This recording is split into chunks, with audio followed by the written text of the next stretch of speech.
Niena, bienvenue sur Niena. Bonjour à tous, j'espère que vous vous portez bien. Alors, dans la vidéo d'aujourd'hui, je vais vous parler d'une des méthodes de méditation que je pratique depuis un bon bout de temps et qui fonctionne très bien pour moi. Et voilà, j'aimerais quand même partager avec vous. Et je pense qu'il y en a quelques-uns qui la connaissent. Pour ceux qui sont très actifs dans l'imagination, je pense que c'est quelque chose que les gens qui jouent beaucoup avec l'imagination pratiquent beaucoup. Je n'en ai encore parlé avec personne, mais je vais quand même la partager. Donc ceux qui la connaissent, voilà, pourront dire oui, je la connais aussi. Excusez-moi. Ceux qui la connaissent diront oui, je la connais aussi, donc tant mieux. Et ceux qui ne la connaissent pas, je vous inviterai vraiment, pour les curieux, je vous inviterai vraiment à pouvoir la tester. En fait, cette technique consiste à, moi je l'appelle en fait le scripting des méditations, scripter ces méditations.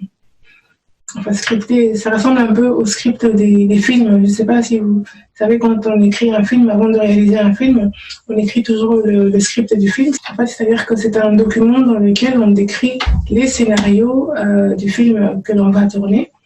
Et ce scénario, en fait, il se joue au présent.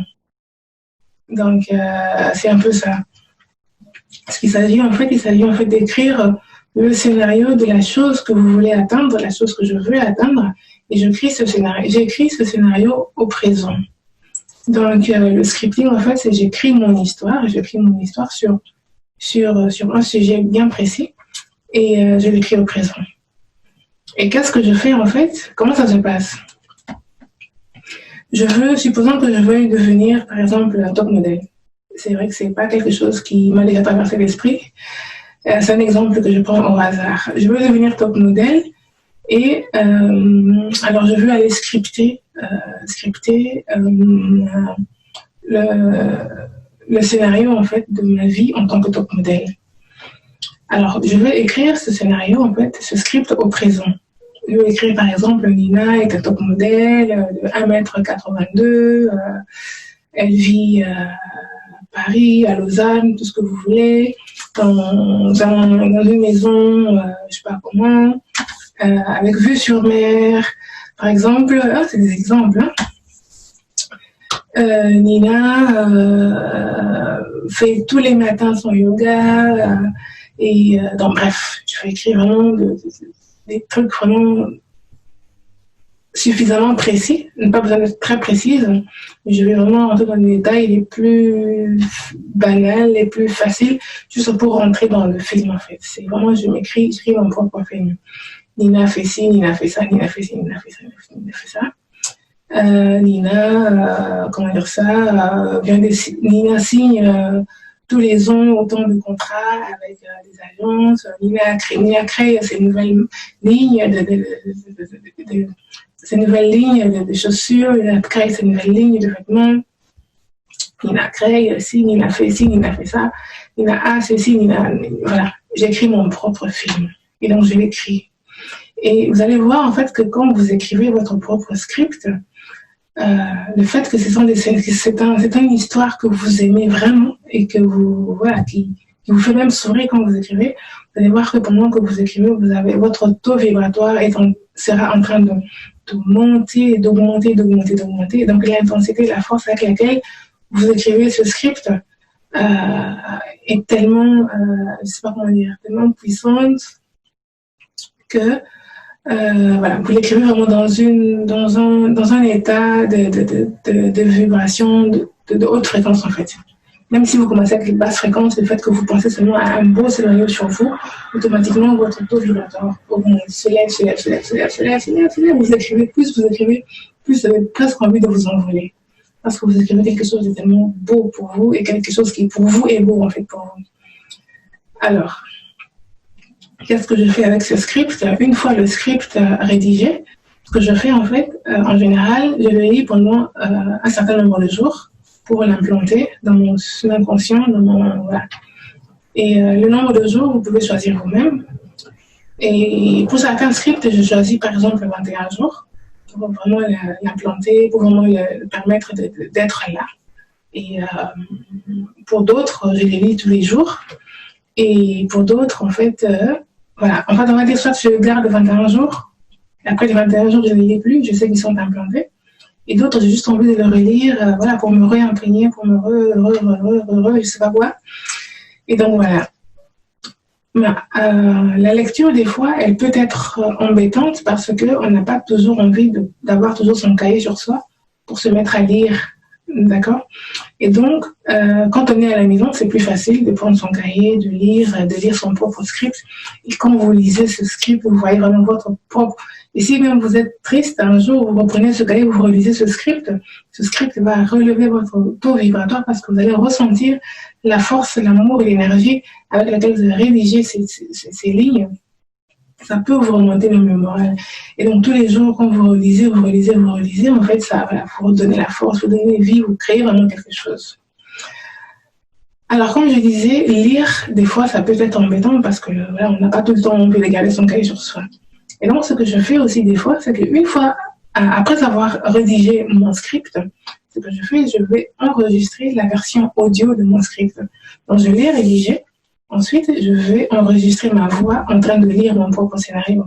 Et je le lis avec, vraiment comme quand on lit une histoire d'enfant, comme on lit un conte de fées, comme on lit donc avec les émotions, avec le rire, avec le sourire, avec la joie. Mais vraiment, je le lis. Et je raconte ma propre histoire dans mon propre audio. D'accord. Et donc, une fois l'audio enregistré, quand je n'ai pas le temps de prendre mon cahier pour lire, j'ai mon audio dans mes oreilles. Des fois, quand je vais courir, je mets cet audio dans mes oreilles. Au lieu d'écouter de la musique qui me fait perdre mon énergie, moi, j'écoute mes propres audios où je me parle de ma propre histoire, je me parle de mes beaux scénarios et tout. Alors, vous allez me dire, mais Nina, toi, tu vas trop loin. Oui, mais en fait, moi, j'utilise en fait mon imagination pour faire les choses. Et donc, pour revenir à ce que je disais en fait que je prends l'audio et je vais réécouter mon propre audio. Je vais écouter mon audio, je vais écouter mon audio. En fait, réécouter mon audio, ça revient au même que relire mon script dans mon cahier. En fait, le fait de lire son propre script à chaque fois, moi, des fois, je le fais pendant 21 jours, mais des fois, quand j'ai l'audio, des fois, je l'écoute même plus que 21 jours, tellement ça me fait tellement du bien de l'entendre et tout. Du coup, j'écoute mes audios, en fait. Je m'auto-motive, voilà. Et en fait, c'est une méthode de méditation que moi je pratique, en fait, qui est très, très, très puissante parce que souvent, quand on médite pour les projets sur lesquels on travaille ou les choses que l'on veut atteindre, il arrive très souvent que l'on soit distrait. On peut être distrait par les circonstances de la vie, des choses comme ça, mais comment dire ça, on peut être distrait par les circonstances de la vie et autre chose. Et le fait d'avoir un script, ça me permet, en tout cas moi, de revenir et de me rappeler en fait exactement ce que j'avais prévu. Parce que des fois, on peut perdre le fil en fait. Le fait de l'avoir rédigé ou de l'avoir enregistré permet en fait de revenir, de retrouver en fait où est-ce qu'on était et qu'est-ce qu'on voulait faire. Je sais qu'il y a beaucoup de gens, moi ça m'arrive aussi, de prévoir, de faire quelque chose. Je me dis, je vais faire ça. Surtout, ça arrive à tout le monde au mois de janvier. Au mois de janvier, par exemple, tout le monde a de nouvelles résolutions. Et je vais faire ça, cette année c'est ça, cette année c'est ça. La plupart au mois de mars ont déjà oublié ce qu'elles avaient prévu de faire. Ça fait au mois de juin, c'est fini. D'autres, voilà, au mois de décembre, on recommence. Voilà, janvier arrive, on va refaire les nouvelles. Voilà. Donc, le fait de scripter en fait ces résolutions, le fait de scripter en fait ces projets, le fait de scripter ce que l'on veut atteindre, permet en fait de bien garder le fil, de bien garder comment dire ça, voilà, de bien se rappeler ce que l'on voulait atteindre, parce que l'oubli, ça fait partie de la vie, ça fait partie des choses que nous les humains nous avons. Bien sûr, c'est quelque chose qui peut être guéri, mais on n'est pas tous à 100% guéris, on a tous quelque chose qui nous fait oublier quelque chose. Donc voilà, en tout cas pour ceux qui sont intéressés par la technique, je vous invite vraiment, pour ceux qui sont curieux, je vous invite vraiment à la tester. Et quand vous la testez, mais vraiment vous allez voir en fait que ça va, si vous étiez paresseux, ça va réveiller en fait, ça va supprimer votre paresse parce que le fait de le relire, ça réveille des choses en fait. Et donc le fait d'être paresseux en fait, c'est une énergie de basse fréquence. La paresse est une énergie de basse fréquence. Le fait de lire ça ou d'écouter ou de vous écouter vous-même, ça va vous propulser et ça va écraser en fait cette énergie de basse fréquence qui est la paresse et tout ça. Vous allez vous voir en action. Il y a des gens qui disent, mais oui, on n'a pas tout le temps besoin d'être en action. Et moi, je vous dis en tout cas, l'univers est tout le temps en mouvement. La vie, c'est le mouvement. Il n'y a rien qui reste inerte. Si vous n'êtes pas en mouvement, si vous n'êtes pas en action, si vous n'êtes pas en création, c'est que vous êtes mort. D'accord? Donc ça, faut pas oublier, vous êtes mort. Alors si vous êtes mort, faites l'effort de... Moi, je pense pas que vous êtes vraiment mort. Je pense que vous tendez vers la mort, je dirais plutôt. Parce que normalement, la création se fait tout le temps, tous les jours. Toutes les secondes que vous vivez, vos cellules meurent, renaissent, donc tout est en mouvement. Vous mourrez toutes les secondes, vous renaissez toutes les secondes. Ça vit, ça bouge, ça bouillotte, c'est en action. Donc il n'y a rien qui est stable, il n'y a rien qui est inerte en fait. Donc si vous êtes inerte, c'est qu'il y a un problème. Et c'est pas non plus grave hein, que vous soyez inerte, c'est du fait que vous soyez mort, n'est pas non plus quelque chose de très grave. Mais pour revenir à mon sujet, je vous invite vraiment à tester la méthode et j'espère vraiment qu'elle va vraiment beaucoup vous plaire et qu'elle aura que vous aurez des résultats positifs dans ce que vous faites, dans ce que vous voulez faire. Et je suis vraiment curieuse de savoir si elle aura fonctionné pour vous, si elle fonctionne pour vous et comment est-ce qu'elle fonctionne pour vous. Allez, je vous dis à très bientôt dans une nouvelle vidéo et au revoir.